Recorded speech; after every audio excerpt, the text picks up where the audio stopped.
Hello everyone, welcome to our YouTube channel education hub online. आज इस video में हम डिस्कस करेंगे एड्रिनल ग्लैंड। हमारी बॉडी में दो एड्रिनल ग्लैंड प्रेजेंट होते हैं, राइट एड्रिनल ग्लैंड जो कि अटैच होता है हमारी राइट किडनी से एंड लेफ्ट एड्रिनल ग्लैंड जो कि अटैच होता है हमारी लेफ्ट किडनी से। एड्रिनल ग्लैंड का जो नाम है वो उसकी लोकेशन के बेस पे ही है। लिटिल लैंग्वेज में एड का मतलब होता है नियर और रेनिस का मतलब होता है किडनी। तो ये किडनी से अटैच होते हैं, इसलिए ही इनको एड्रिनल ग्लैंड कहते हैं। ऐसे ही इसका दूसरा नाम है सुप्रारेनल ग्लैंड्स। अब सुप्रारेनल ग्लैंड्स इसको क्यों कहते हैं? क्योंकि ये किडनी के टॉप पे प्रेजेंट होता है इस तरीके से। सो लेटिन लैंग्वेज में सुप्रा का मतलब होता है एबव और रेनिस का मतलब होता है किडनीज। सो हमारी किडनी के टॉप पे प्रेजेंट है, इसलिए हम इनको सुप्रारेनल ग्लैंड्स भी कहते हैं। एड्रिनल ग्लैंड जो होते हैं वो हमारे स्मॉल एंडोक्राइन ग्लैंड्स हैं। अभी हमारा जो राइट एड्रिनल ग्लैंड है ये ट्रायंगुलर और पिरामिड शेप का होता है, और ये जो हमारा लेफ्ट एड्रिनल ग्लैंड है ये हमारा क्रिसेंट शेप का होता है। दोनों ही एड्रिनल ग्लैंड्स का वेट होता है हमारा 4 ग्राम। ये हमारे ऑरेंज कलर के ग्लैंड्स होते हैं। जैसे कि एड्रिनल ग्लैंड का नाम एड्रिनल और सुप्रारेनल ग्लैंड है, उनकी लोकेशन के बेस पे, इसी तरीके से एड्रिनल के फंक्शन के बेस पे उसको फोरस ग्लैंड कहते हैं। अब फोरस ग्लैंड उसको क्यों कहते हैं? क्योंकि जो है ग्लैंड हमारा हार्मोन्स रिलीज करता है, वो हमारा रेस्पॉन्सिबल होते हैं हमारे स्ट्रेस के रिस्पॉन्स को मेंटेन करने के लिए, हमारे सेक्सुअल डेवलपमेंट और फंक्शन को मेंटेन करने के लिए, और हमारे मेटाबॉलिज्म को मेंटेन करने के लिए। मेटाबॉलिज्म वो जो रेगुलेट करते हैं वो मेनली होता है हमारा शुगर और सॉल्ट के मेटाबॉलिज्म को। तो stress, sexual development, sugar metabolism, salt metabolism, इसी रीजन की वजह से इसको हम फोरस ग्लैंड कहते हैं। ऐसे ही इसको दूसरा नाम हम देते हैं इमरजेंसी ग्लैंड। अब इसको इमरजेंसी ग्लैंड क्यों कहते हैं? क्योंकि एक हार्मोन रिलीज करता है जो कि है एड्रेनालिन एंड नॉर एड्रेनालिन। ये दोनों ही रेस्पॉन्सिबल होते हैं हमारी बॉडी को प्रिपेयर करने के लिए फाइट और फ्लाइट की कंडीशन के लिए या फिर इमरजेंसी सिचुएशन के लिए। और ये दोनों ही ग्लैंड हमारे क्विक रिस्पॉन्स जनरेट करते हैं हमारी स्ट्रेस और इमरजेंसी की कंडीशन के लिए, इसलिए एड्रिनल ग्लैंड को हम इमरजेंसी ग्लैंड कहते हैं। अब हम देख लेते हैं एड्रिनल ग्लैंड के पार्ट्स। दोनों ही एड्रिनल ग्लैंड फंक्शनली और स्ट्रक्चरली डिफरेंशिएट होते हैं हमारे दो रीजन्स में और जोन्स में, जो कि हमारा cortex and medulla. Adrenal cortex जो होता है वो हमारा आउटर और पेरिफेरल जोन होता है, और ये लार्जेस्ट पार्ट होता है हमारे एड्रिनल ग्लैंड का। एड्रिनल मेडुला हमारा इनर जोन होता है। अब ये जो एड्रिनल ग्लैंड होता है हमारा, ये इंक्लोज होता है एक प्रोटेक्टिव लेयर में, जिसको हम कहते हैं एड्रिनल कैप्सूल। ये एड्रिनल कैप्सूल इस तरीके से हमारे एड्रिनल ग्लैंड को इंक्लोज करे रहता है और ये इसको प्रोटेक्ट करता है। हमारे जो हार्मोन रिलीज होते हैं वो एड्रिनल कॉर्टेक्स और एड्रिनल मेडुला रिलीज करते हैं। एड्रिनल कैप्सूल हमारा कोई हार्मोन रिलीज नहीं करता है। एड्रिनल कॉर्टेक्स, तो जो हमारा एड्रिनल कॉर्टेक्स होता है वो फर्दर डिवाइड होता है 3 जोन्स में। इन तीनों ही जोन्स का जो सेलुलर अरेंजमेंट होता है वो डिफरेंट होता है, और ये डिफरेंट स्टीरॉयड हार्मोन सीक्रेट करते हैं। तो इसका जो पहला हमारा जोन होगा वो हो जाएगा हमारा जोना ग्लोमेरुलस। ये आउटर मोस्ट जोन होता है एड्रिनल कॉर्टेक्स का, और ये सीक्रेट करता है हमारा हार्मोन मिनरलोकॉर्टिकॉइड्स। दूसरा जो हमारा जोन हो जाएगा वो हो जाएगा हमारा जोना फेसिकुलेटा, और ये हमारा मिडिल जोन होता है एड्रिनल कॉर्टेक्स का, जो कि सीक्रेट करता है ग्लूकोकॉर्टिकॉइड्स एंड एड्रिनल एंड्रोजन्स। तीसरा जो हमारा जोन होता है वो होता है हमारा जोना रेटिकुलरिस, और ये इनर मोस्ट जोन होता है एड्रिनल कॉर्टेक्स का, और ये क्लोज रिप्रेजेंट होगा हमारा एड्रिनल मेडुला के। ये जो हार्मोन सीक्रेट करता है वो ग्लूकोकॉर्टिकॉइड्स है और एड्रिनल एंड्रोजन, बट ये इनको स्मॉल क्वांटिटी में सीक्रेट करता है। एक इजी वे है हमारे तीनों एड्रिनल कॉर्टेक्स के जोन को याद करने का, वो है हमारा GFR। जी का मतलब होगा ग्लोमेरुलस, फेसिकुलेटा एंड रेटिकुलरिस। अब इस तरीके से हम इसको जोन्स को अच्छे से समझ सकते हैं। ये हमारा एड्रिनल ग्लैंड हो गया, ये हमारा कैप्सूल हो गया, एक प्रोटेक्टिव लेयर जिसने हमारे एड्रिनल ग्लैंड को इंक्लोज किया हुआ है। ये पार्ट हमारा यहाँ तक हमारा एड्रिनल कॉर्टेक्स का पार्ट हो गया। इसका आउटर पार्ट हो गया एड्रिनल कॉर्टेक्स का जोना ग्लोमेरुलोसा, जो कि सीक्रेट करेगा मिनरलोकॉर्टिकॉइड, जिसका प्रिंसिपल हार्मोन होता है एल्डोस्टेरोन। इसका मिडिल जोन हो जाएगा एड्रिनल कॉर्टेक्स का जोना फेसिकुलेटा, जो कि सीक्रेट करेगा हार्मोन ग्लूकोकॉर्टिकॉइड्स, जिसका प्रिंसिपल हार्मोन होगा कॉर्टिसोल एंड एंड्रोजिन्स, जिसके प्रिंसिपल हार्मोन्स होंगे DHEA एंड एंड्रोस्टेन डायोन। तीसरा जो इनरमोस्ट जोन होगा एड्रिनल कॉर्टेक्स का वो हो जाएगा जोना रेटिकुलरिस। ये भी ग्लूकोकॉर्टिकॉइड्स और एंड्रोजन सिक्रेट करेगा, बट ये कम क्वांटिटी में सिक्रेट करेगा। एड्रिनल ग्लैंड का जो इनरमोस्ट लेयर होता है वो होता है मेडुला, जो कि सिक्रेट करता है एपिनेफ्रिन एंड नॉरएपिनेफ्रिन। ये दोनों ही हार्मोन हमारी बॉडी को कैपेबल बनाते हैं टू परफॉर्म वाइगरस मसल एक्टिविटी, और ये हमारी बॉडी को प्रिपेयर करते हैं फाइट और फ्लाइट की सिचुएशन के लिए, यानी कि इमरजेंसी की सिचुएशन के लिए। अब देखते हैं मिनरलोकॉर्टिकॉइड्स। मिनरलोकॉर्टिकॉइड्स के हम फंक्शंस देख लेते हैं। सो ये हार्मोन कंट्रोल करते हैं वाटर और इलेक्ट्रोलाइट के होम्योस्टेसिस को। पर्टिकुलरली ये सोडियम और पोटेशियम आयंस की कंसंट्रेशन को रेगुलेट करते हैं। मिनरलोकॉर्टिकॉइड्स के जो हार्मोन्स होते हैं वो मेनली होते हैं हमारे एल्डोस्टेरॉन। एल्डोस्टेरॉन इसका प्रिंसिपल हार्मोन है।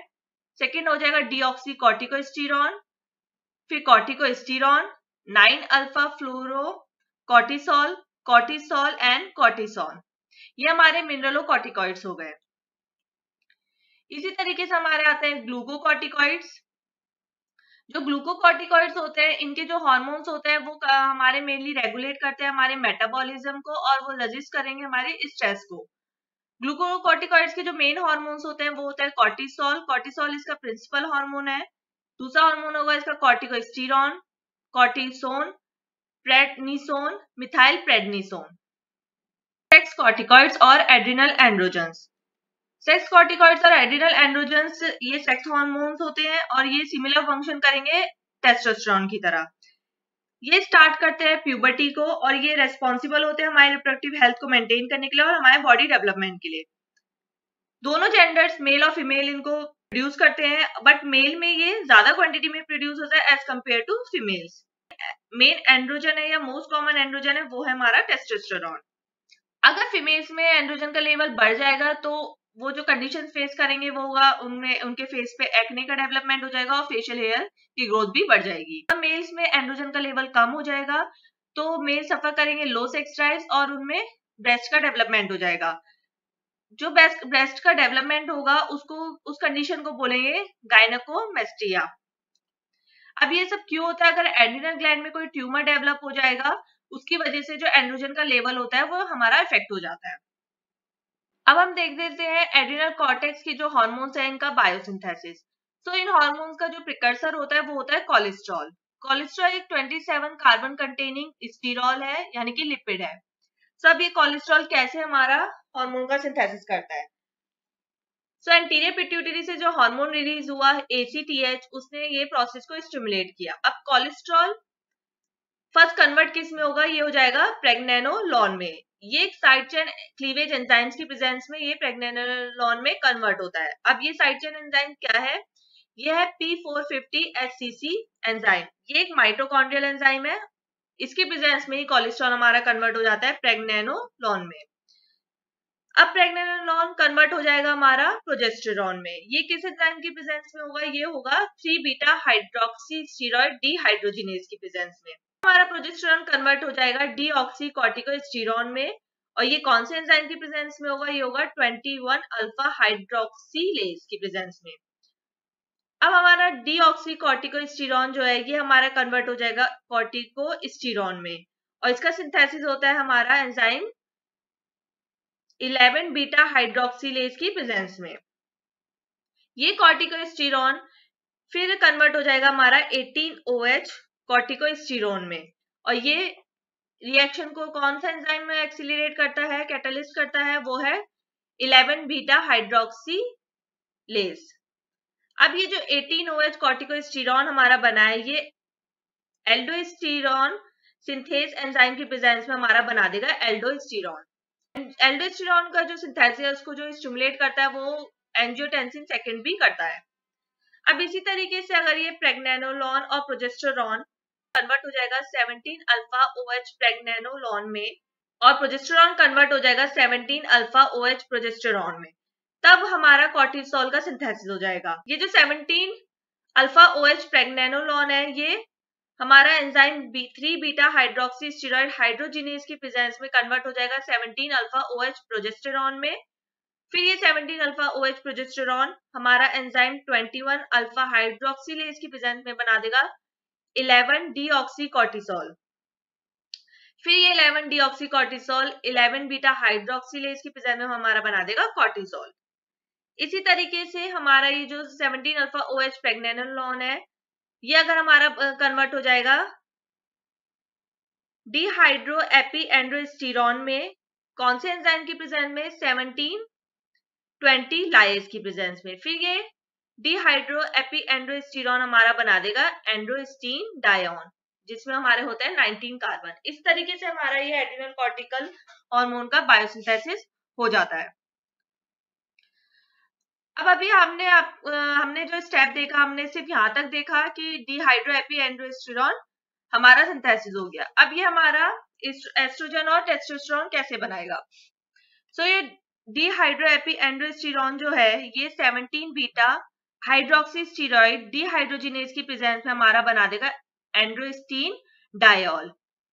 और यही सेम डिहाइड्रो एपी एंड्रोस्टिरॉन हमारा बना देगा एंड्रोस्टीन डायोन, कौन से एंजाइम्स की प्रेजेंस में? 3 बीटा हाइड्रोक्सी स्टीरॉइड हाइड्रोजिनेज की प्रेजेंस में। अब ये दोनों ही एंड्रोस्टीन डायोन और एंड्रोस्टीन डायोल हमारा बना देंगे टेस्टोस्टेरोन, और ये जो कन्वर्जन स्टिमुलेट करेगा या कैटलिस्ट करेगा वो एंजाइम है 17 बीटा हाइड्रोक्सी स्टीरॉइड डिहाइड्रोजिनेज। अब हमारा टेस्टोस्टेरोन बन गया। अब टेस्टोस्टेरोन हमारा 5 अल्फा रिडक्टेज की प्रेजेंस में बना देगा डिहाइड्रो टेस्टोस्टेरोन। इसी तरीके से एंड्रोस्टीन डायोन एरोमेटेज की प्रेजेंस में बना देगा एस्ट्रायोल, जो कि एक एस्ट्रोजन है, और टेस्टोस्टेरोन एरोमेटेज की प्रेजेंस में हमारा बना देगा एस्ट्राडायोल, जो कि एक एस्ट्रोजन है। ये हमारा कंप्लीट हो गया हमारा एड्रेनोकॉर्टिकोस्टेरॉइड हार्मोन्स का बायोसिंथेसिस। अब हम देख लेते हैं एल्डोस्टेरोन का रेगुलेशन। अब ये रेगुलेट कैसे होता है, इसका सिंथेसिस।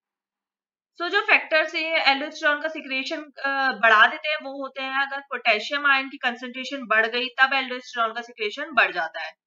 सोडियम आयन की कंसंट्रेशन कम हो गई तब इसका सिक्रेशन बढ़ जाएगा। पिट्यूटरी के कई फैक्टर्स, जैसे कि अगर सपोज वो ज्यादा अमाउंट में ACTH को रिलीज कर देगा तब एल्डोस्टेरोन का सिक्रेशन बढ़ जाएगा। हाइपोवोलेमिया भी हमारा एल्डोस्टेरोन का सिक्रेशन बढ़ा देगा। अब ये हाइपोवोलेमिया क्या होता है? हाइपोवोलेमिया एक कंडीशन है जिसमें जो हमारा ब्लड का लिक्विड पोर्शन होता है वो बहुत कम हो जाता है, वो भी हमारा एल्डोस्टेरोन का सिक्रेशन बढ़ा देता है। हाइपोटेंशन यानी कि लो ब्लड प्रेशर भी हमारा एल्डोस्टेरोन का सिक्रेशन बढ़ा देगा। इसी तरीके से रेनिन एंजियोटेंसिन अगर बढ़ जाएगा वो भी हमारा एल्डोस्टेरोन का सिक्रेशन बढ़ा देगा। स्ट्रेस भी बढ़ा देगा। एड्रिनल एडिनोमा भी बढ़ा देगा। एड्रिनल एडिनोमा एक ट्यूमर होता है जो एड्रिनल ग्लैंड में जाता है, इसकी वजह से हमारा एल्डोस्टेरोन का सिक्रेशन बढ़ जाता है। इसी तरीके से इडियोपैथिक एड्रिनल हाइपरप्लासिया भी हमारा एल्डोस्टेरोन का सिक्रेशन बढ़ा देता है। अब ये इडियोपैथिक एड्रिनल हाइपरप्लासिया क्या है? ये क्या है? एक डिसऑर्डर है जिसमें हाइपरटेंशन की कंडीशन हो जाती है, हाइपोकैलेमिया हो जाता है। हाइपोकैलेमिया क्या होता है? जिसमें पोटेशियम की कंसंट्रेशन बहुत ज्यादा कम हो जाती है, सीरम में एल्डोस्टेरोन का लेवल बढ़ जाता है और जो प्लाज्मा रेनिन की एक्टिविटी होती है वो सप्रेस हो जाती है।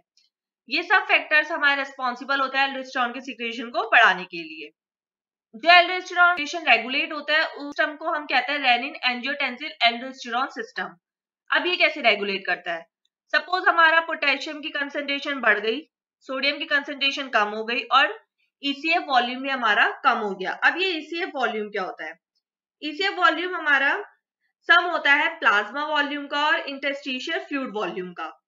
तो जब ये सब फैक्टर्स होंगे ये स्टिमुलेट कर देंगे हमारे जुस्टाग्लोमेरुलर अपरेटस को।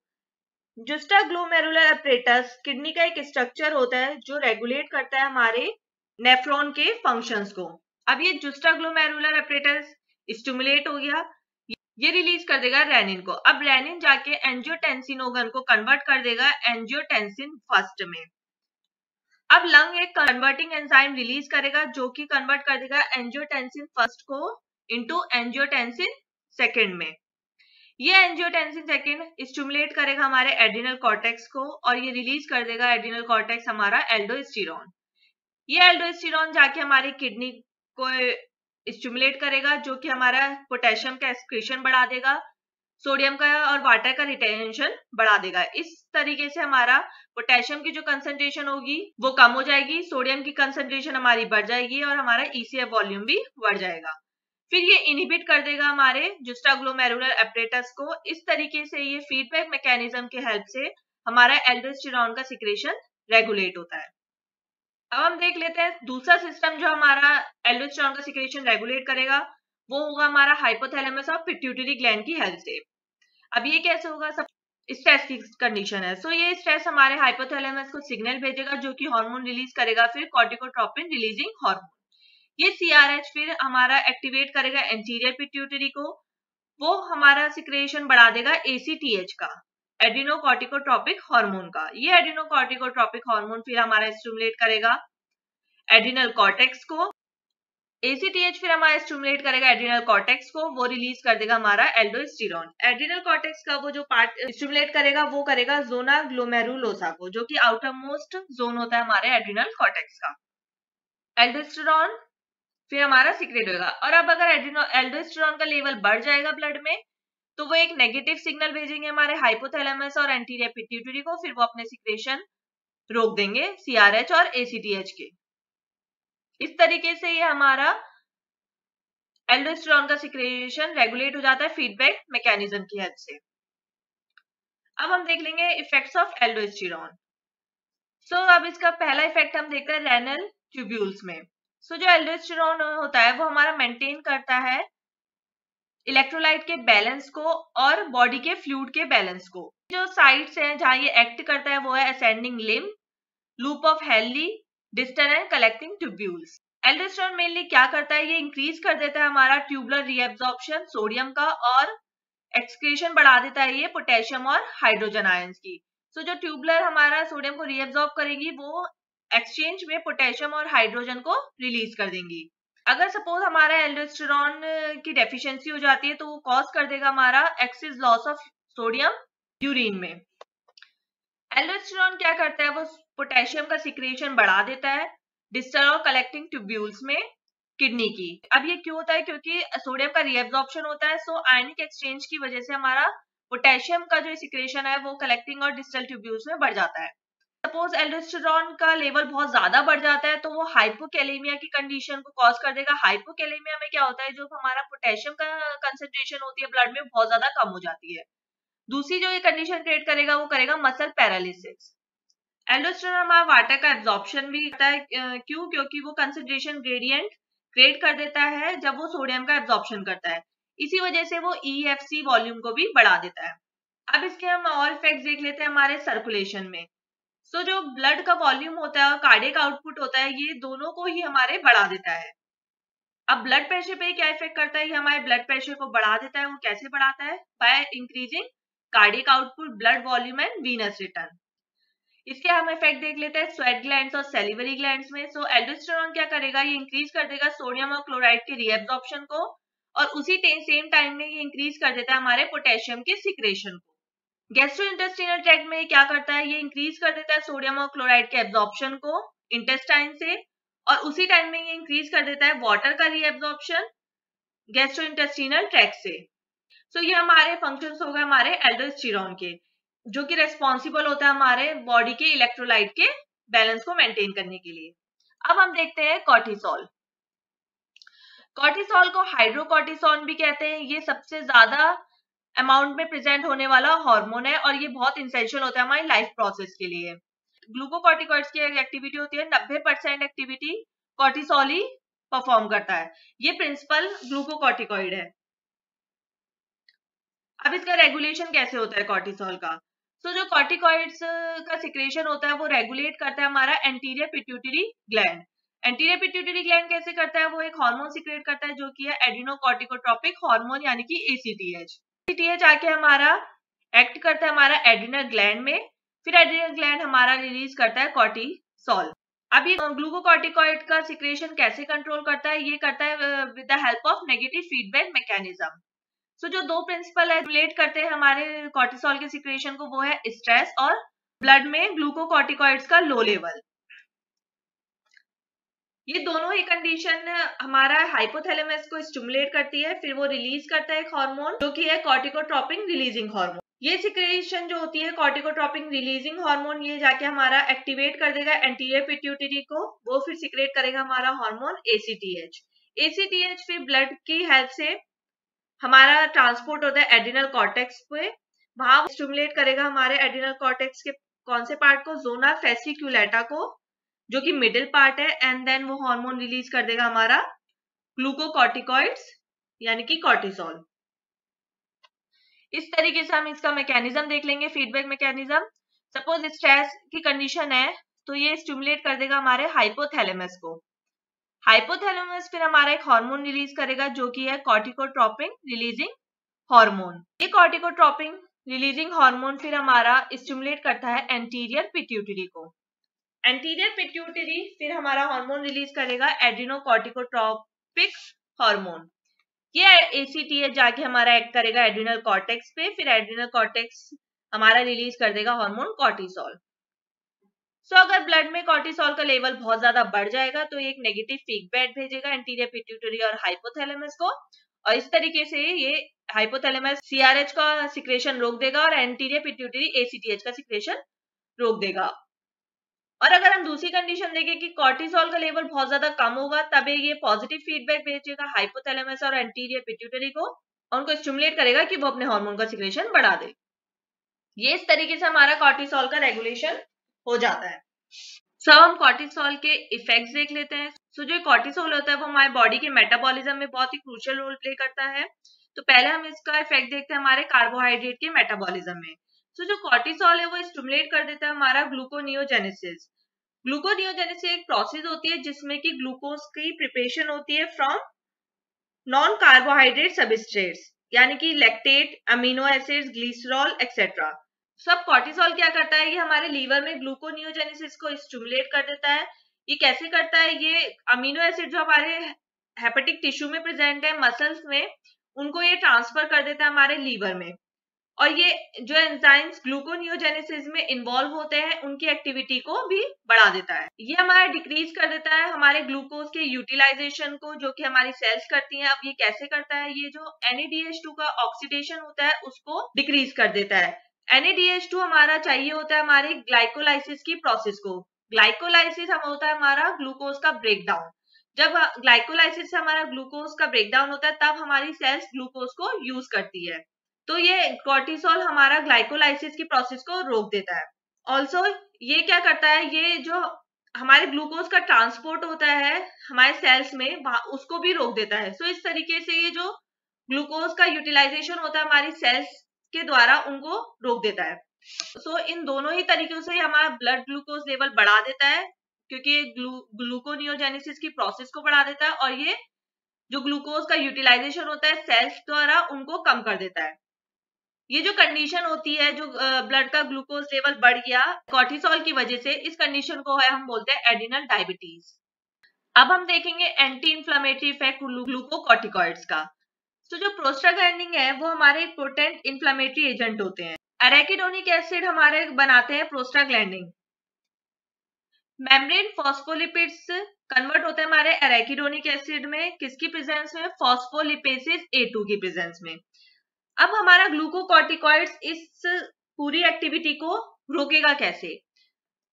सो हमारा ग्लूकोकॉर्टिकॉइड्स क्या होते हैं, वो हमारा इंक्रीज कर देते हैं हमारे लिपोकोटिन और एनेक्सिन A1 के सिंथेसिस को।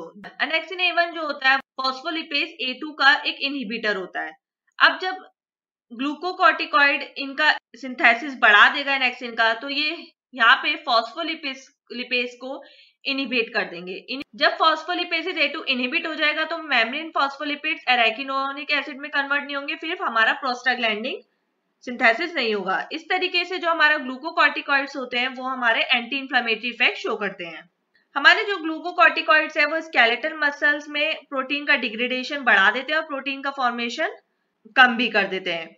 ऐसी एडिपोज टिश्यू में हमारा लिपिड का मोबिलाइजेशन बढ़ा देते हैं। इस तरीके से ये स्ट्रेस हार्मोन की तरह एक्ट करते हैं। अब हम देख लेते हैं mode of action steroid hormones का। सो स्टेरॉइड हार्मोन्स अपने टारगेट टिश्यू पे एक्ट कैसे करते हैं। सो जो स्टेरॉइड हार्मोन्स होते हैं वो इस तरीके से अपने टारगेट टिश्यू पे ब्लड की हेल्प से ट्रांसपोर्ट होंगे। अब इनके जो रिसेप्टर्स प्रेजेंट होते हैं, इनके रिसेप्टर्स प्रेजेंट होता है साइटोप्लाज्म में। ये प्लाज्मा मेम्ब्रेन को क्रॉस करेंगे, यहाँ पे इनका रिसेप्टर प्रेजेंट है, ये हार्मोन इससे बाइंड होगा और ये बना देगा हार्मोन रिसेप्टर कॉम्प्लेक्स।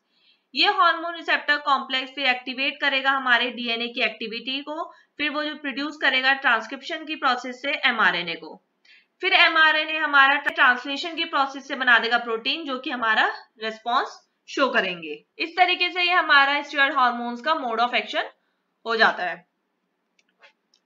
अब हम देख लेते हैं एड्रिनल कॉर्टेक्स के डिसऑर्डर्स क्या क्या हैं। पहला हम देखते हैं एडिसन्स डिसीज। एडिसन डिसीज कैसे होता है? जब एड्रिनल कॉर्टेक्स सफिशिएंट अमाउंट में एड्रिनोकॉर्टिकल हार्मोन को सिक्रेट नहीं कर पाता, तब हमें ये डिजीज देखने को मिलती है। इसके कॉजेस क्या होता है? जब adrenal atrophy of adrenal gland यानी कि एड्रिनल ग्लैंड का जो साइज है एड्रिनल कॉर्टेक्स का वो बहुत ज्यादा छोटा हो जाएगा, तभी हमें डिसऑर्डर देखने को मिलेगा। ट्यूबरक्लोसिस में भी ये डिसऑर्डर देखने को मिलता है। सर्जिकल अगर रिमूवल हो जाएगा एड्रिनल ग्लैंड का, तब अगर एड्रिनल ग्लैंड में कोई ट्यूमर डेवलप हो गया तब भी एडिसन डिसीज की कंडीशन देखने को मिल सकती है। डेफिशिएंसी हो जाएगी एंजाइम्स की जो कि रेस्पॉन्सिबल है हमारी एल्डोस्टेरोन के फॉर्मेशन के लिए, तब भी एडिसन डिसीज देखने को मिलती है। हेमरेज की कंडीशन में भी मिलती है। इसी तरीके से ये हमारे कई सारे कॉजेज हैं जो कि जिनकी वजह से एडिसन डिसीज हमें देखने को मिलती है। अब हम इसका क्लिनिकल फीचर्स देख लेते हैं एडिसन डिसऑर्डर का। इसका सिम्टम एड्रिनल ग्लैंड जब सफिशिएंट अमाउंट में हमारा एल्डोस्टेरोन प्रोड्यूस नहीं करेगा तभी ये कंडीशन होती है। अब इसमें क्राइसिस क्या क्या होंगे? इसमें फीवर होगा, वेट लॉस होगा, डिप्रेशन होगा, इम्पोर्टेंसी बढ़ जाएगी, एब्डोमिनल पेन होगा, nausea, vomiting, diarrhoea, constipation etcetera. जो स्किन होती है उसका हाइपर पिगमेंटेशन हो जाता है, लो ब्लड प्रेशर की कंडीशन देखने को मिलती है, वीकनेस हो जाती है, जो बॉडी के हेयर होते हैं वो लॉस हो जाते हैं, बकल पिगमेंटेशन हो जाती है, डिहाइड्रेशन हो जाता है। इसमें हमें विटिलिगो की कंडीशन देखने को भी मिलेगी। हमारे बॉडी में जो एडिसन डिसीज है तो हमारी बॉडी में जो इलेक्ट्रोलाइट का बैलेंस है वो भी डिस्टर्ब हो जाएगा, क्योंकि एल्डोस्टेरोन हमारा सफिशिएंट अमाउंट में होगा नहीं हमारे बॉडी के इलेक्ट्रोलाइट को बैलेंस करने के लिए। अब हम बात करेंगे कुशिंग सिंड्रोम की। ये कैरेक्टराइज्ड होता है हमारा जब हमारी बॉडी में ग्लूकोकॉर्टिकॉइड्स का सर्कुलेशन या फिर उनका अमाउंट बहुत ज्यादा बढ़ जाता है। इसके कॉजेज क्या होते हैं कि अगर एड्रिनल कॉर्टेक्स में ट्यूमर डेवलप हो जाता है, वो एक्सेस अमाउंट में कॉर्टिसोल रिलीज करने लग जाता है, तब ये कंडीशन हमें देखने को मिलती है। जब एंटीरियर पिट्यूटरी ग्लैंड में कोई ट्यूमर हो जाएगा, वो भी एक्सेस अमाउंट में एसीटीएच को सिक्रेट कर देगा, तब भी हमें कंडीशन देखने को मिलती है। एड्रिनल कॉर्टेक्स के ट्यूमर की वजह से ये 20% चांसेस है कि होंगे, और एंटीरियर पिट्यूटरी ग्लैंड के ट्यूमर के लिए 80% चांसेस है कुशिंग सिंड्रोम होने के। एब्डोमिनल ट्यूमर जो कि हमारा एक्टोपिक एसीटीएच सीक्रेट करता है, वो भी रेस्पॉन्सिबल होता है कुशिंग सिंड्रोम के लिए। एसीटीएच का एडमिनिस्ट्रेशन भी रेस्पॉन्सिबल होता है। एड्रिनल कार्सिनोमा भी रेस्पॉन्सिबल होता है। कॉर्टिसोल का एडमिनिस्ट्रेशन भी कुशिंग सिंड्रोम को कॉज करेगा, और एल्कोहल जो कि हमारा सीडो कुशिंग सिंड्रोम इंड्यूस करते हैं वो भी रेस्पॉन्सिबल होते हैं हमारे कुशिंग सिंड्रोम के लिए। इसका हम क्लिनिकल फीचर्स देख लेते हैं कुशिंग सिंड्रोम के।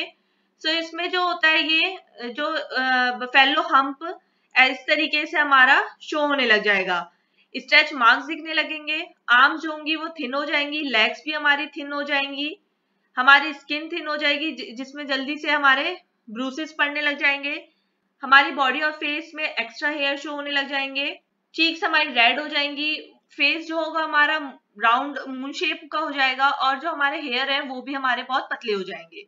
इसमें क्या होता है, जो फैट एक्यूमुलेट्स हो जाता है हमारा फेस नेक और ट्रंक में, ओबेसिटी के चांसेस बढ़ जाते हैं, डिप्रेशन, इंसोमिया, साइकोसिस की कंडीशन देखने को मिलती है, लिबिडो डिक्रीज हो जाता है, हेयर ग्रोथ, एक्ने की प्रॉब्लम बढ़ जाती है, मस्कुलर वीकनेस जो होती है, बैक पेन की कंडीशन हमें देखने को मिलती है, पॉलीयूरिया और पॉलीडिप्सिया की कंडीशन भी देखने को मिलती है। पॉलीयूरिया में क्या होता है, एक्सेस यूरिन रिलीज होता है, और पॉलीडिप्सिया होता है हमारा एक्सेसिव थर्स्ट।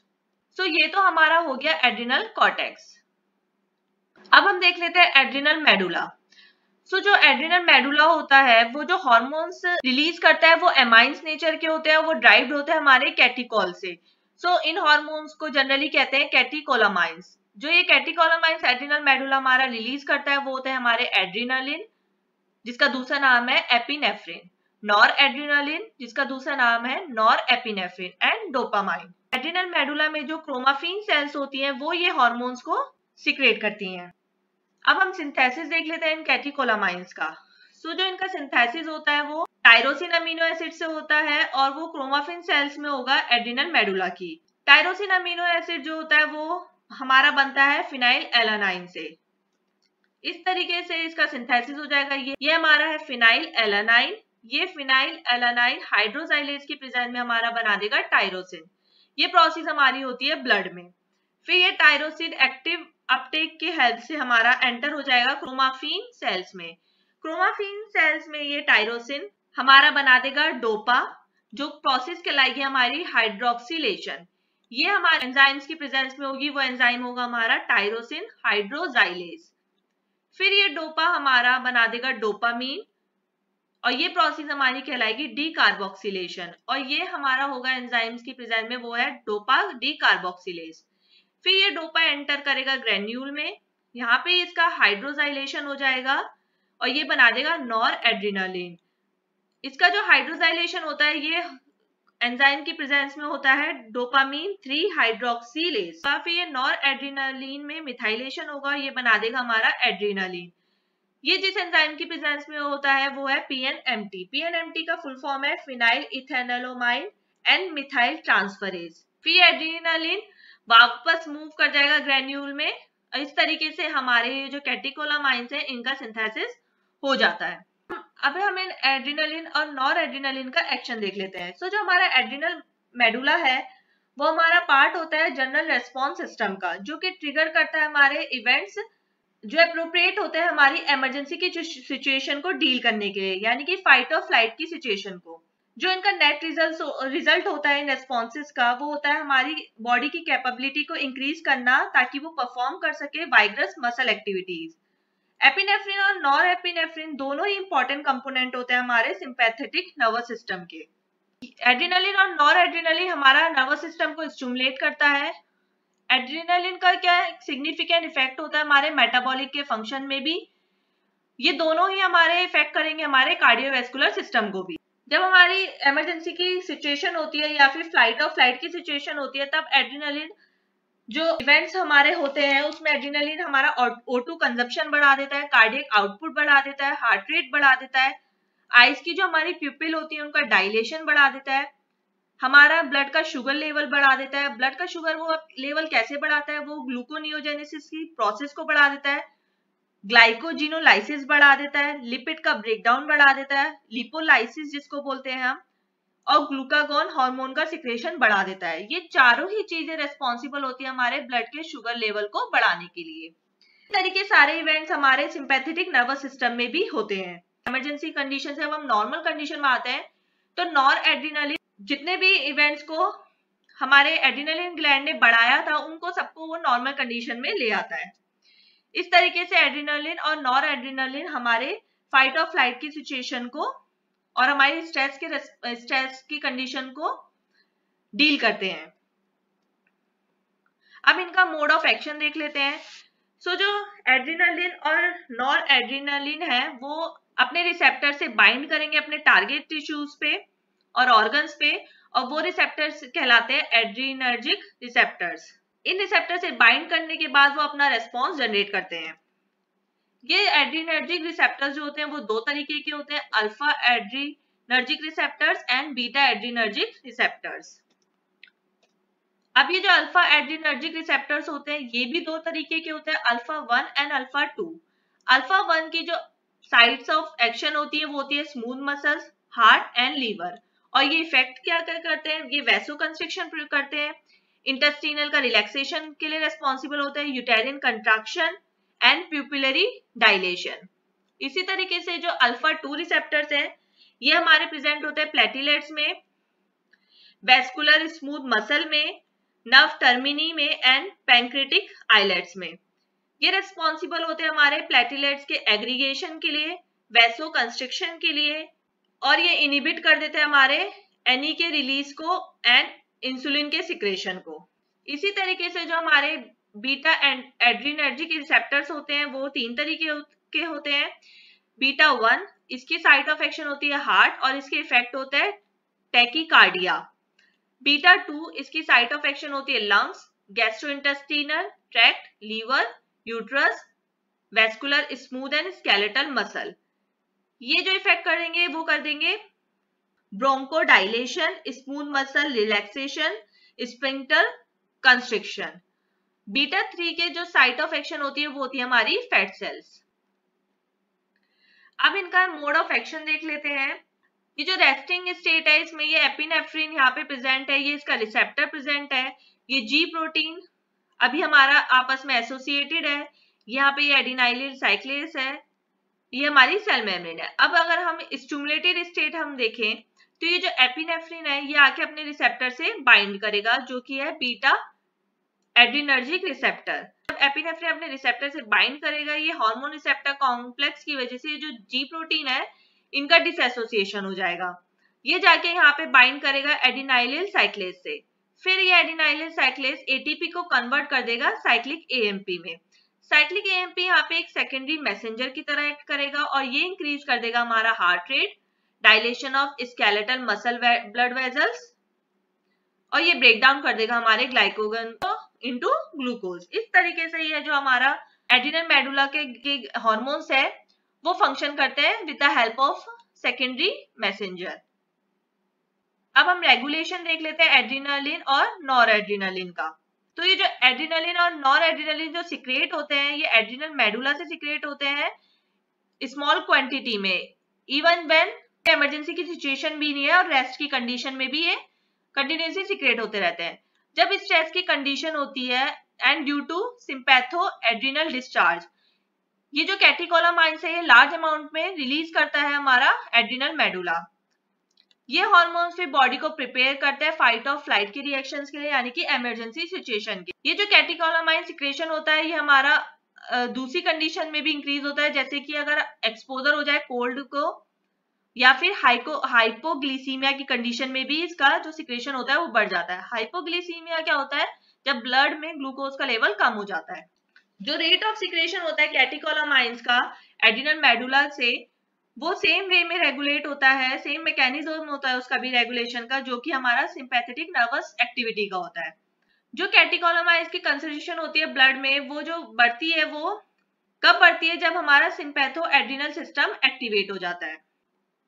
सो इस तरीके से जब स्ट्रेस की कंडीशन होगी तो यहाँ पे हमारे ब्रेन में सिग्नल जनरेट होगा, वो स्पाइनल कॉर्ड से होता हुआ सिंपैथेटिक नर्व से के हेल्प से हमारा एड्रिनल ग्लैंड को स्टिमुलेट कर देगा और एड्रिनल मेडुला को स्टिमुलेट कर देगा। फिर वो अपने हार्मोन्स रिलीज कर देगा एपिनेफ्रिन एंड नॉर एपिनेफ्रिन, फिर वो एक्ट करेंगे अपने डिस्टेंट टारगेट सेल्स में रिलीज होने के बाद।